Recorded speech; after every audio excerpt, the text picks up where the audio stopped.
Welcome in to Movin the Chains. I'm Kevin Thomas alongside Jerel Hendricks. Got a great interview lined up for you guys today. We've got a very special guest, the head coach of the Beckham Bengals, Jamel Smith. Coach, how you doing today? Oh man, I'm doing great. I appreciate you guys having me on the show, and it's just a blessing, man. It's a blessing to be part of this program, the Lucy Beckham football program, and with our principal Anna Dasson, who's been tremendous, our athletic director Scott McInnes, who is very supportive. It's a blessing to be here right now. So, Coach, we appreciate your time. We really do. If this is you guys' first time tuning in, follow us on Facebook, Instagram, Twitter, YouTube, all that stuff at Movin Chains, MOVINCHAINS. Our audio-only version of our podcast is out on Google, Apple, Spotify, all that stuff as well. So definitely check us out on there. So, Coach Smith, you were hired in early 2020. You were previously the DC at Wando. Also spent some time at Spring Valley, Wilson Hall, Virginia Tech, and Coastal Carolina. You guys have had a JV team for the past couple seasons. I know last year you played a couple kind of varsity games as well, I believe it was, but didn't count towards the region. You'll have your first full season this year of varsity football. So let's talk about your coaching career, Coach. How'd you kind of get into that? Well, it first started off Jimmy Noonan, the head football coach at Georgetown. He was the head coach at Spring Valley. I live at Spring Valley in Columbia, South Carolina. I lived right down the road from Spring Valley. I played at Spring Valley, graduated in '95, and went on to Virginia Tech and played football. And when I came back from NFL Europe, I think that was '03 or '02. Coach Noonan, I mean, he saw me because I was right on Sparkleberry, the same road as Spring Valley, and he saw me, he stopped by, and he was like, "Oh, I didn't know you was home, and what are you doing?" And I was like, "Coach, I mean, right then and there, I didn't have a plan B or anything like that, but I was just like, hey, I'm not doing anything right now, just kind of, trying to find what I want to do." And he offered me to come out and coach for a week, and he told me, if I didn't like it, I could go on, go on with my career, or if I did like it, he would love to have me part of the Spring Valley program. And man, I've been coaching ever since. So so I mean, ever so a blessing to be able to have the opportunity, and I just fell in love with it. I mean, the sport of football, I mean, it's really and truly like I guess I don't know the word for it, but it's just like a remedy for not playing anyming, and get to show the kids and get the kids to go through what I've been through, and trying to direct them away from the bad stuff or things that you don't want to do, and helping them to be successful. So I've been coaching now for how many years is that? I think it's about 18, 19 years now. So time flies, man. It seems like it was just yesterday. So, Coach, shifting gears, you're very accomplished as a player. You mentioned you played in NFL Europe. You were standout at Spring Valley High School, playing in the Shrine Bowl. You started Virginia Tech from '96 to '99, leading tackler of the team your junior and senior year. Second team All-American as a senior. First team All Big East, Black Kiss Award finalist. Very, very great playing career. But what was it like playing under those legendary coaches at Virginia Tech and Frank Beamer and Bud Foster? Well, one thing, that I could say is, I mean, I wasn't a five-star recruit. I didn't, I wasn't the fastest guy in the world. But one thing Bud Foster and, Coach Beamer, Frank Beamer, they taught me is just the work ethic. Especially when I first came in, I mean, it was just like, because they were really and truly starting to, climb that mountain, and they were trying to get to that mountaintop. And the first day I came in, and Coach Foster was just like really and truly big on with loafing and not taking plays off and stuff like that. And I remember when I first came in, we didn't have like a lot of guys because it was just the freshmen that were in at that time. And it was my time to rest, come off the field and be able to get a break. And he kept me on the field, and he was like, we are going to do it this way, and you're going to do it full speed all the time. And we started with up downs, and I had to go through. And then after I finished with the up downs, I had to go back on the field and take my reps. And after that time right there, after that day, I was like, man, I am never, ever going to loaf again. It is always going, I know one speed, and that's full speed, So just like I wasn't the strongest guy up in the weight room. I didn't, I wasn't the fastest guy, but they taught me full speed all the time. And, that's why I just try to teach our guys. We don't have the most talent in the world, but, if I know and they know if we go full speed and we're doing it right, and I can get those guys in the right places, good things could happen for us. So that's what we strive for each and every day. You got an early introduction to the lunch pail mentality, correct? Yeah. Oh yeah.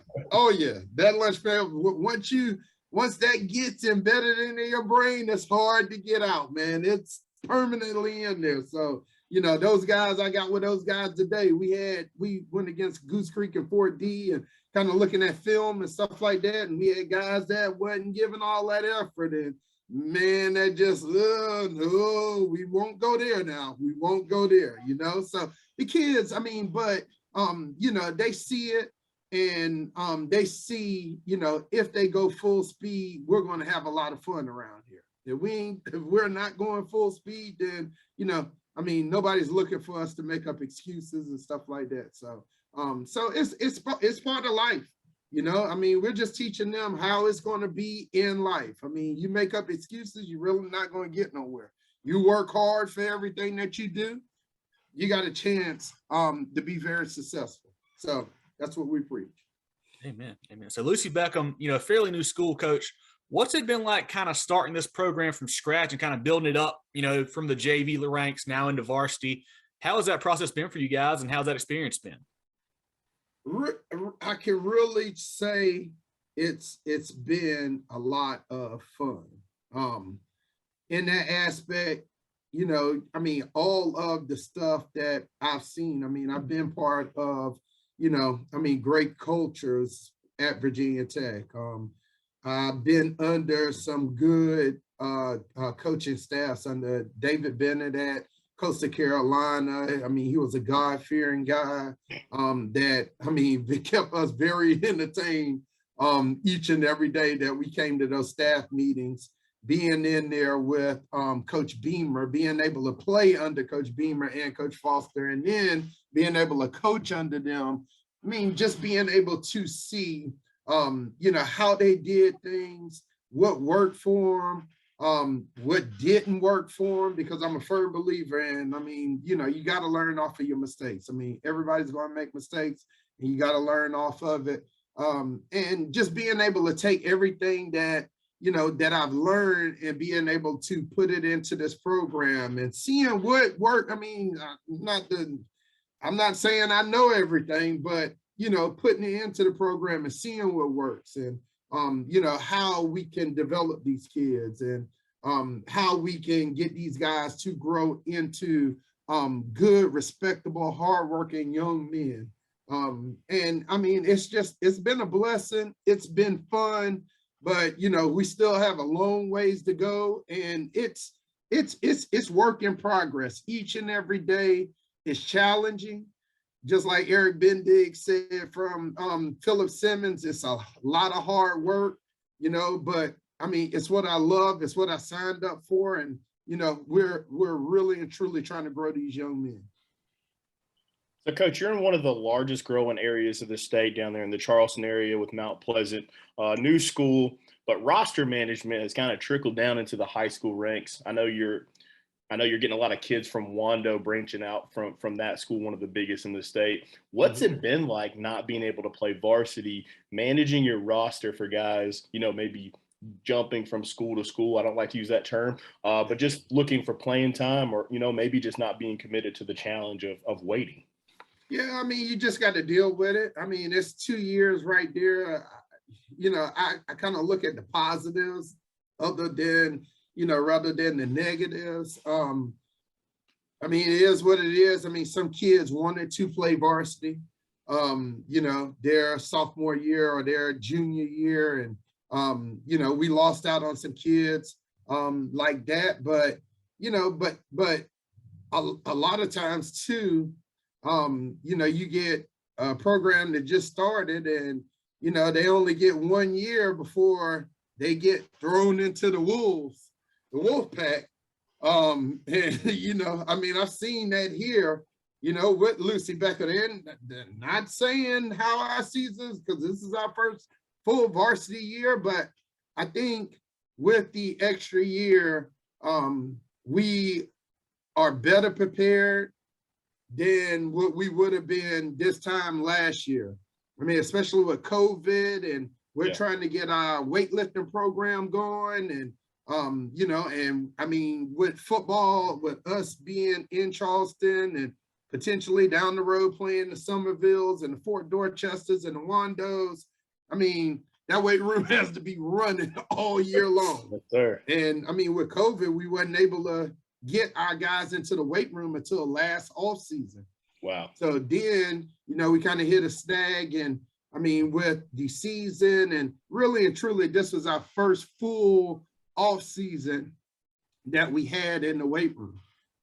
So, we took our losses, but I think we're better prepared to physically go up against, the better football teams in the low country. So Coach, like we mentioned, your first year of varsity here. Now, will you guys have a JV and a varsity squad this year? And if so, do you have separate coaching staffs, or are you guys kind of controlling all of that at this time?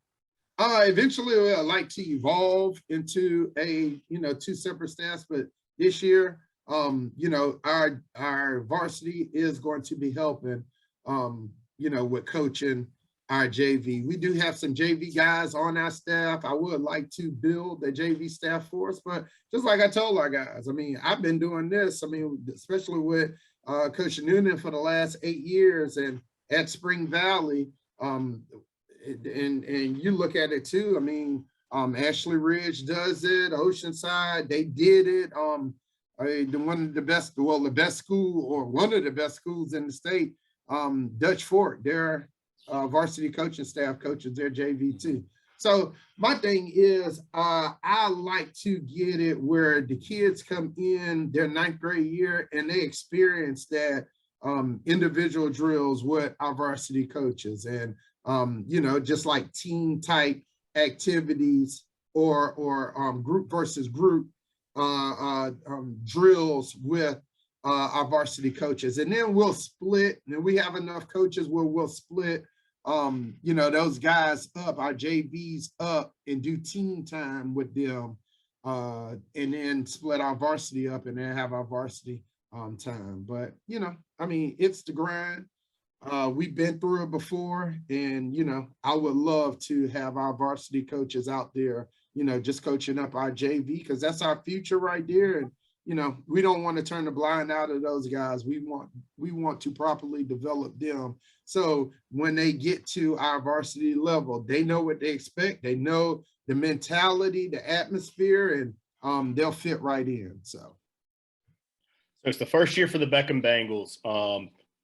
For those who haven't seen you, outside of those few games that you played varsity last year, what type of offensive and defensive schemes do you like to run, and will you be calling plays on the defensive side of the ball?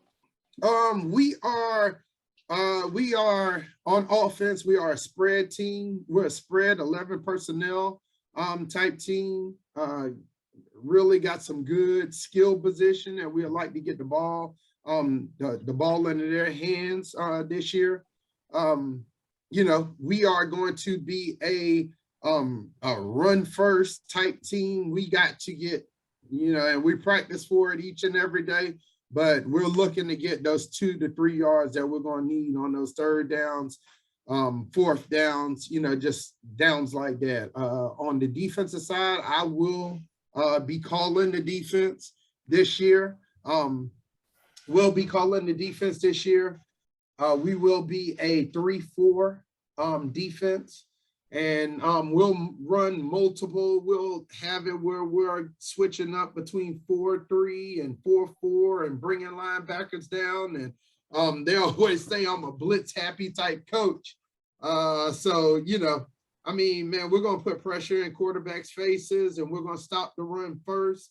You know, that's what we pride ourselves on, and, you know, and try to force offenses into situations right there. And we believe, you know, we have a secondary that could be as good as any up in the low country right there. So, and then also too, I mean, especially with coming from Virginia Tech, I mean, we got to include special teams in there. We got a top-ranked punter that can really and truly give us good field position. So we're going to play it like that. We're going to play great defense. We're going to play great special teams to set our offense up and give them good field position right there, hopefully.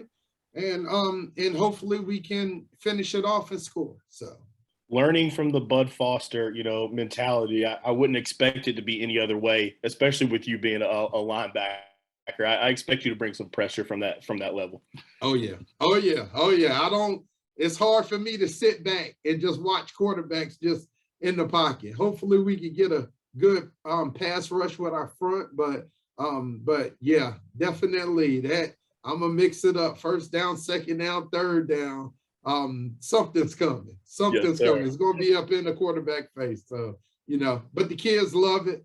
They love the system that we're running right here. They're really and truly buying into it. And we just gotta work, man. We just gotta work. It's no talking, you know, it's just putting the work in, and you can talk all you want afterwards. So bringing the heat. I love that, Coach. Who are a couple guys maybe on offense defense that we should look out for? This could be some really, really great players for you guys this year. On the offensive side of the ball, I think we got a good playmaker in AJ Cut. He's a senior this year. He has really and truly come on in the off season, just like I talked about with the weight room. He was right there all off season. And I think the 7-on-7 circuits have benefited him. Him and Charles Bird, I think, is going to be a very, very good receiver for us. We also have a transfer in Sawyer Hearn, who came over from Oceanside, big left tackle for us. That's really given us a boost on the offensive line right there. On the defensive side of the ball, I think it starts up front, and our defensive line, I've had those guys, we've had those guys for the last 2 years, and Drake Bull, Jaden Moore, those guys will lead us up front. I think Terrell Milligan, our inside linebacker, is going to be a sideline to sideline guy that I mean, people should look out for this year. And then we got a secondary, man. I mean, you know, God is good, man. He blessed us with, you know, some height, some length, and some speed in our secondary. And I mean, they could be very, very good for us, led by Garrett Combs, who played on our state championship lacrosse team. And, you know, I mean, Garrett Combs, I mean, his mentality is getting downhill, and we have him at the strong safety position. And, you know, we just trying to develop that blue collar type mentality, that get to the ball first right there, ask questions later. And, you know, when we get there, we want to see those guys get there in a bad mood. So, you know, it's Mr. Nice Guy outside of those lines, but when we cross those lines, you know, that mentality needs to change. And, you know, and we're just getting after it. So, Coach, I got another two-parter for you. Summer circuit of 7-on-7s are starting to wrap up. You know, what kind of success did you guys see, you know, working with those other teams? And do you guys have any jamborees lined up once you get into fall camp? I think the 7-on-7s has gone, you know, really, really good for us.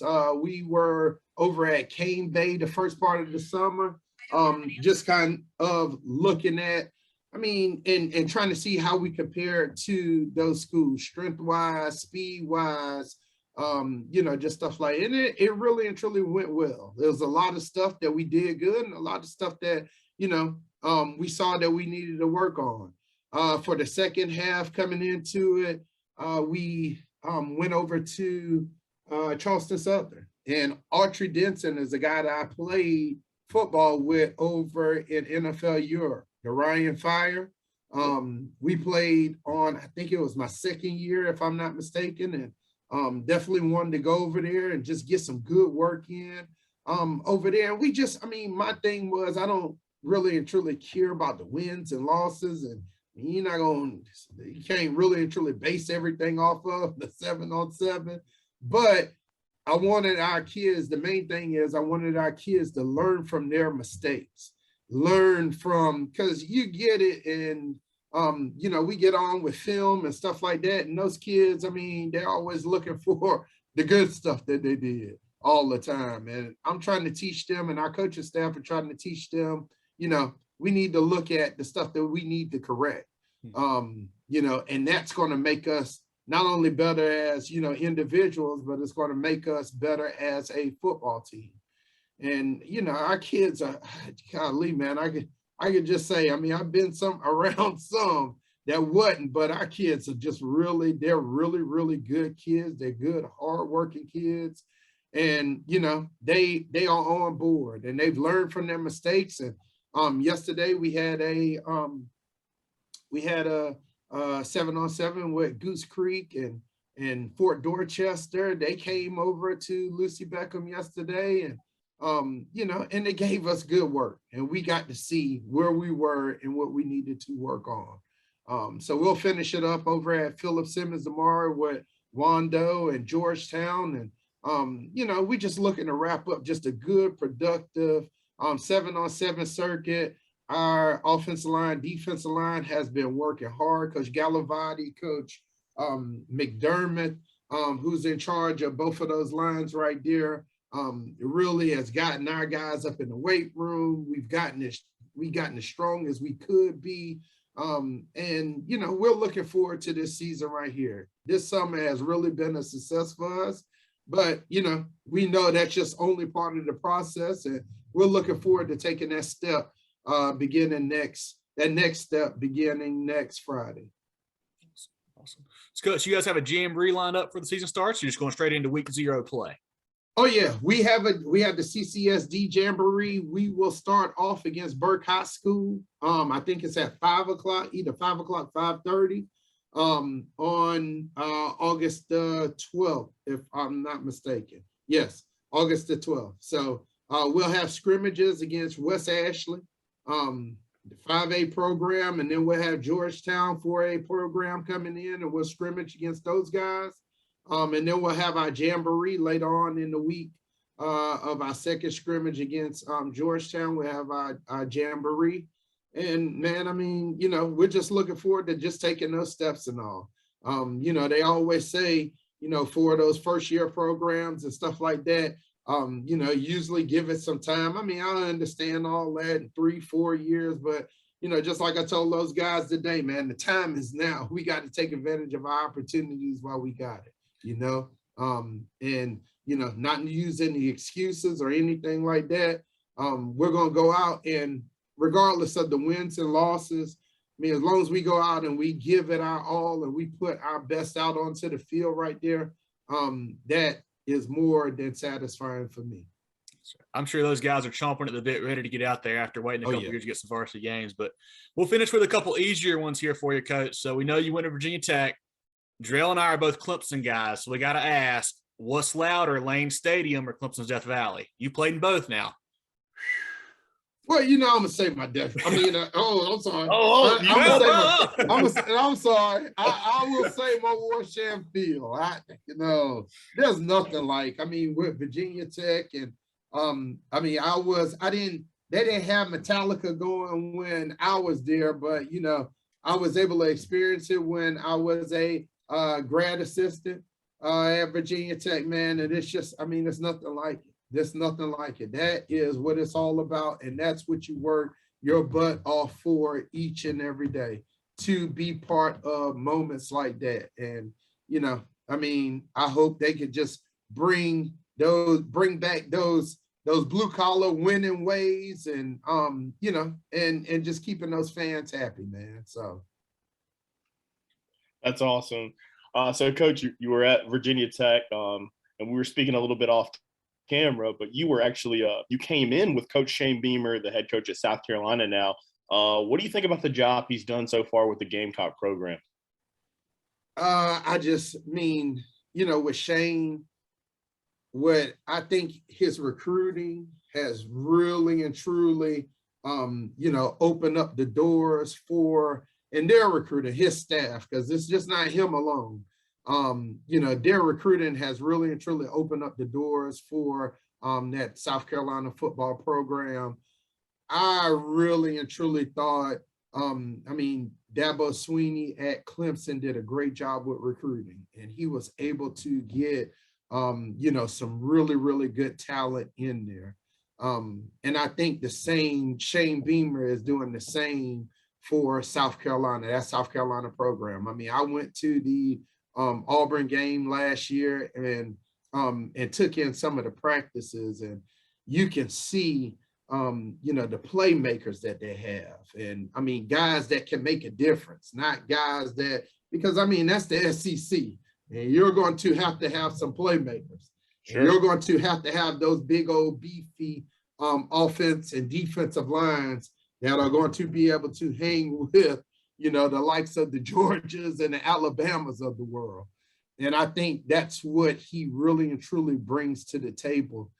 Shane Beamer, man, just bringing those recruits in, those 4 or 5 stars. And I mean, really, you know, he's brought some coaches in that, I mean, hold those kids accountable. And I mean, has just a knack for getting after it. I played football with Torian Gray, the secondary coach. He was there when I was at Virginia Tech as a grad assistant. He was at Virginia Tech with him and Bud Foster in that meeting room, and then Charlie Wiles up at NC State, man. I mean, just to be in that meeting room and see how those guys work and how they study film and the adjustments that they made, and you know, just stuff like that, man. I mean, just being a student of the game, I think Torian Gray is at South Carolina. You know, I mean, the sky's the limit for South Carolina football. Shane Beamer fits right in. The fans love him. And, you know, I mean, he puts in the work. He puts in the recruiting. He has the coaches, the strength and conditioning. And I think he just has all of the tools that can make South Carolina a very, very successful football team. So, Coach, when you're at Virginia Tech, you played with some, you know, some really great players, even some generational and transcendent type players, guys like Corey Moore and Michael Vick. Yep. How cool was that? And then obviously, you know, I know you're a defensive guy, so you're supposed to be between series, getting ready for the next series. But how often you try to sneak over and watch some of Mike Vick on offense while you guys are out there too? Well, I mean, you know what? That's the funny thing about that. We never ever really seen Mike Vick like that because they always had him in a yellow jersey. You know? So I mean, you know, I mean, like when he'll break out of the pocket and all, like you would get a little nervous, you know, but you know, if you just come up and just, you didn't have to tackle him. You know, you just come up, tag off right there, and just hold your angle. You were going to be fine, and you weren't going to get embarrassed up in practice. You know, but I mean, when they took that jersey off of Mike Vick, man, I mean, it was just, I mean, it was. But that was the thing at Virginia Tech. We were always just used to, I mean, with Coach Foster, and nothing against offense, but we were always used to playing defense and special teams. I mean, my junior year, it was Mike Vick had redshirted my junior year. And, you know, we were just used to playing defense and special teams, man. And, you know, I mean, if they don't score, they don't win. And I remember my junior year, we lost 3 games. We lost 3 games by, I think, if I'm not mistaken, 6 points. We lost to Syracuse and Donovan McNabb on the last play of the game at the Carrier Dome. And I mean, we could have gone to that my junior year, we could have gone to the Orange Bowl. You know, is it between us and Syracuse, and we were up 24-3, and they came back and beat us on the last play. But just getting back to it, I mean, Mike Vick and and Corey Moore, one thing that they had that, you can't coach is they had speed, and Corey Moore was a sub 4.4, 4.3 type guy. And I've seen it, and I always tell this tell this story all the time. But I seen Mike Vick.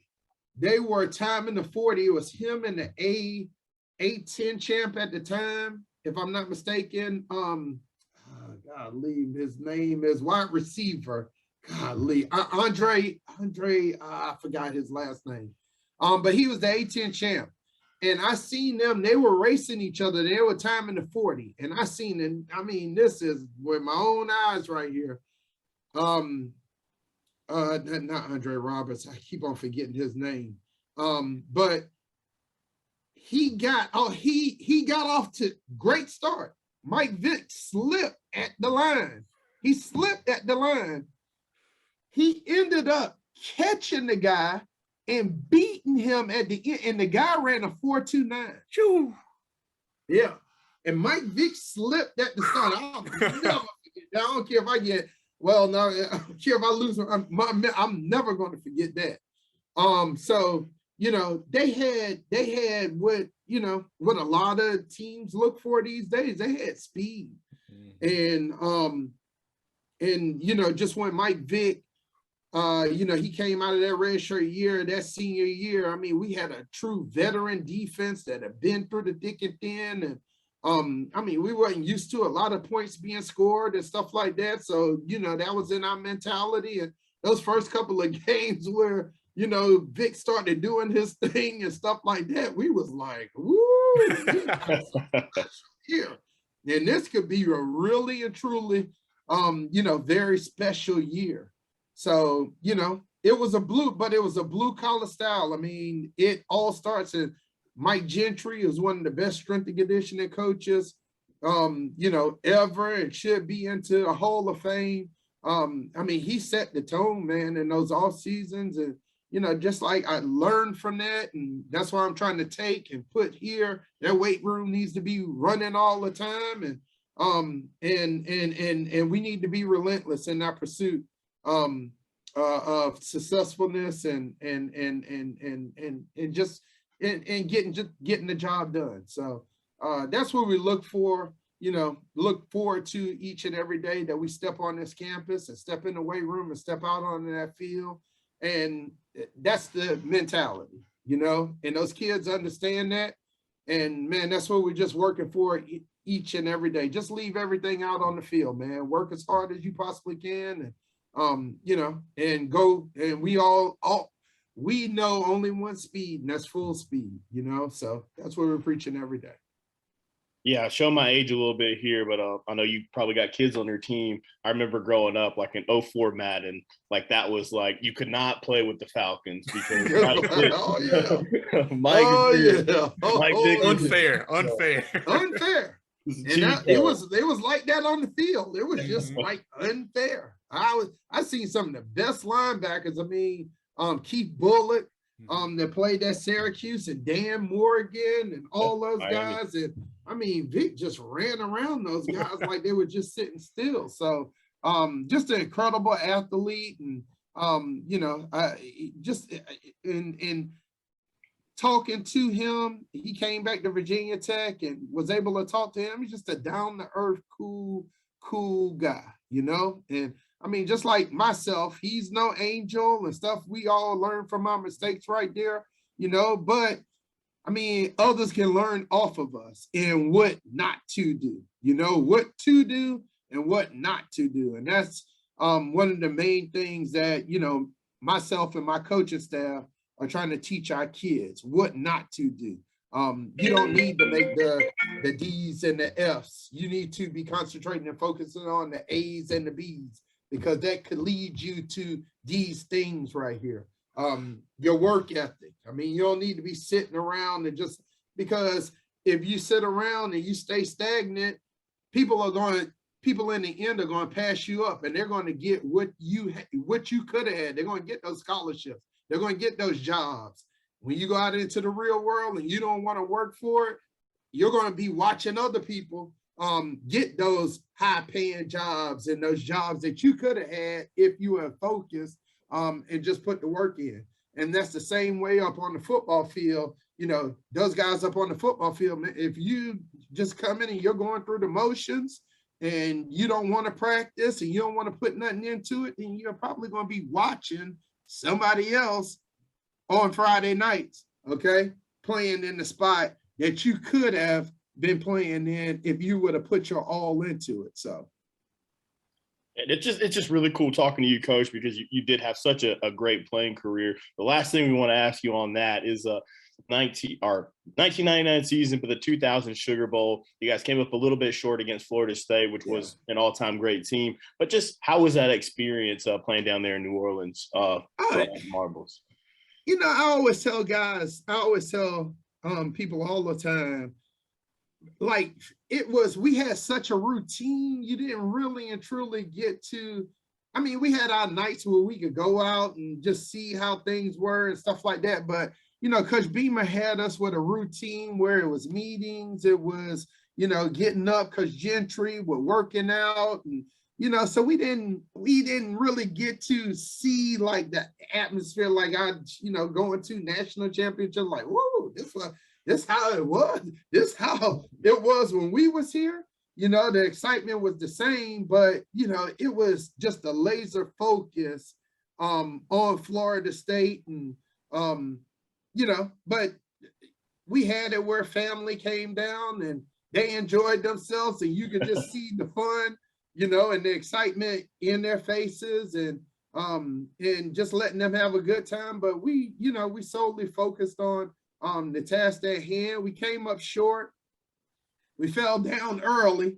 And I mean, what an incredible comeback that we made to be able to go up on Florida State 29-28. And, you know, I mean, you know, we kind of ran out of gas right there. That's no excuse, but it was just a good football team. They had a great player in Peter Ward that made some tremendous plays that kind of separated. And, you know, that's what it's all about right there. You know, I mean, that's why I kind of tell my guys all the time, man, it's, you know, we're not talking about how you're going to come out and how you're going to play the first and the second quarter. We are getting ready for that third and that fourth quarter where we have to be in the best shape that we possibly can be, you know, and we're not thinking about tiredness and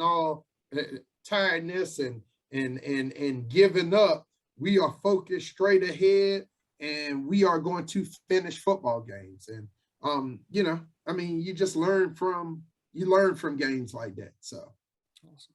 Well, Coach, Mike Vick wasn't the only great quarterback you ever played with. So you were in the 94 Shrine Bowl game, played with Joe Hamilton, another one of the great players from this state of all time. You know, how cool was that to play not only with him, but to just play for the state of South Carolina and be able to represent the state in that Shrine Bowl that you guys won 14-10? I mean, you always, you know, you got that bubble around you, but you get to get out and venture out and see like all the other talent in the state and kind of compare your talent to their talent. Just a great group of guys that was on that 94 team. Joe Hamilton, just a tremendous athlete that went on to have a successful career at Georgia Tech. And I mean, the guy was always humble, man. He was always looking to compete and be very competitive. You know, Anthony Simmons, the great Clemson linebacker, you know, just being able to play alongside with that guy. And he went on to have a great career with Clemson and up to Seattle. And actually, I played alongside Pearson Prelo, who is the cousin of Joe Hamilton. And I mean, right there after, you know, when I went to Virginia Tech, Pearson Prelo, who is the secondary coach or the DB coach or safeties coach at Virginia Tech right now, we came in together. We were roommates, and I heard all the great stories about the great Joe Hamilton and Macedonia football. And I mean, just the talent, you know, in the talent in the blood of that family, because also Courtney, I forgot his last name. He went to Penn State, the big Courtney defensive Brown. end, Courtney Brown. Courtney Brown. Yeah. He was they were all cousins, him, Joe Hamilton, and Pearson Prelo. And then Pearson Prelo went on to have a great NFL career. He won the Super Bowl, and now he's back coaching at Virginia Tech. So, I mean, man, my life is a blessing, and just to be able to be around a lot of good, hardworking, guys in themselves. But, man, it's not over. It's not over. We could take from what we learned from playing football and take it to coaching and lead, some young men in the same. And I tell those guys all the time. I tell my guys all the time. I want them to get where I've been, and really, I don't want them to get just where I've been. I want them to go further than I did. I would love to see our guys playing on Saturdays and me tailgating and going to the state national championship and state championship and national championship, and me being able to experience that type of atmosphere and all. So that's what we work towards each and every day here at Lucy Beckham High School. Well, that's a great way to kind of wrap this up, Coach. You set the expectations as the head coach there. What are your goals for the 2022 season for the Lucy Beckham Bengals? My goals for this football team, and I mean, really our goals, our coaching staff goals, is for us to play together, us to play hard, all the way to that final horn. I know a lot of teams have more experience than us. We never know where this thing is going to go, but I expect us to come in, especially as a coaching staff on Sundays, and us to have put together a great game plan for our football players to be able to put them in the right position to have a chance on Friday nights. I just, out of the team, I just want everybody to play together and play to the best of their ability.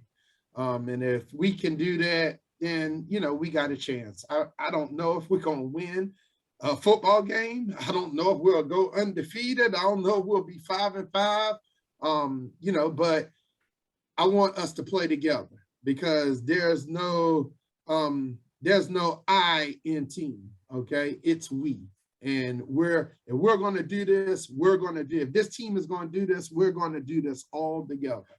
And everybody's going to be on the same page. And I just have seen from, years of experience that, when we put the work in, when we're all on the same page, and when we're all motivating each other, then guys on that bus ride home or in that locker room after it, when they know they've earned it and put the work in, they enjoy it that much more.